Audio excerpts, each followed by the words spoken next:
High বন্ধুরা, কেমন আছো তোমরা সবাই? আশা করি তোমরা সবাই ভালো আছো। তো আমি একটা ছোটো ব্লগ করলাম যে এই দেখছো না আমার পিছনে কত বড় বড় বট গাছ, দেখো অনেক পুরনো পুরনো বট গাছ। তখন আমার বাবার বা আমার যে দাদু দিদা ওদের কারোর জন্ম হয়নি, অনেক সাল আগের কথা এগুলো, মানে সালো সাল। এমনকি আমার দাদু দিদা বা আমার মাসি মেসো এরা নাকি এই দেখো এই বট গাছের যে চের না, এই যে বট গাছের পুরো জঙ্গলটা এই মাঝ নদীতে ছিল। ওই মাঝ নদীতে ছিল, ওখান থেকে হতে হতে এই এখন এই লাস্ট পর্যায়ে এসে দাঁড়িয়েছে এই কয়েকটা গাছ।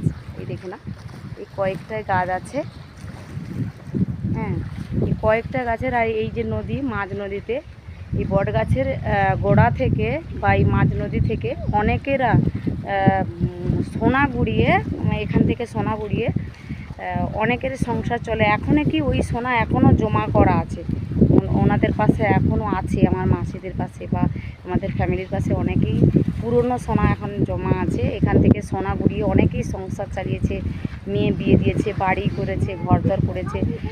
এই গাছটার অনেক অনেক কাহিনী আছে। অনেক দূর দূর থেকে বড় বড় বৈজ্ঞানিকরা এসছে, বড় বড় যারা এইসব সন্ধান করে পুরনো যেই সব বৈজ্ঞানিকরা, ওরা কী করছে এসে গাছটার সম্বন্ধে অনেক কিছু জানার চেষ্টা করছে, কিন্তু আজ তোড়িও কোনো এর রিপোর্ট পাওয়া যায়নি। তো এই গাছগুলো কিন্তু অনেক পুরনো। এই গাছগুলো ছিল একদমই নদীর মাঝখানা। আমার জন্ম থেকে আমি দেখলাম যে এই গাছগুলো কিছুটা আগে ছিল, মানে খানিকটা আগে ছিল, ওই 2-3 বিঘা আগে ছিল। আস্তে আস্তে করে নদীর বাঁধ ভাঙতে ভাঙতে এখানে পৌঁছে গেছে এই গাছগুলো। তো আমরা যখন ছোট ছোট ছিলাম অনেকবার আমরাও এখানটায় সোনা কুড়িয়েছি, মানে তখন ছোট ছোট সোনা পেতাম। তো এর আগে অনেক আগে যারা আমার দাদু ঠাকুমা থাকতো ওরা অনেক সোনা গুড়াতে আসতো। গঙ্গাসাগরের লোক এখানে সোনা গুড়াতো, গুড়িয়ে অনেকেই জীবনযাপন করেছে, সংসার করেছে, তারপরে ছেলে মেয়ের বিয়ে দিয়েছে, ঘর দর করেছে। এখনও তৈরি পুরনো সোনা জমা আছে অনেকের পাশে। তাই ভাবলাম যে এই ব্লগটা করা খুব দরকার, তাই তোমাদের পাশে শেয়ার করলাম। ভালো লাগলে কমেন্টে জানাবে, আর যদি কিছু জানার আছে তো অবশ্যই আমি বলবো এই গাছটার ব্যাপারে। বেশি কিছু জানি না যদিও, তো আমার মাসিদের পাশ থেকে কিছু জেনে তোমাদের জানাবো।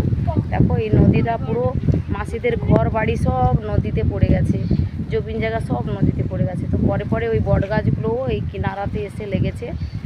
আর মোটামুটি তোমাদের ভিডিওটা করলাম, জানি না কেমন হলো ব্লগটা। তো লাইক কমেন্ট করবে, শেয়ার করবে, আর আমাকে সাবস্ক্রাইব করবে, আমার আইডিটাকে সাপোর্ট করবে। আর তোমরা তো জানো আমি ছোটোখাটো ব্লগ ছাড়তেই থাকি।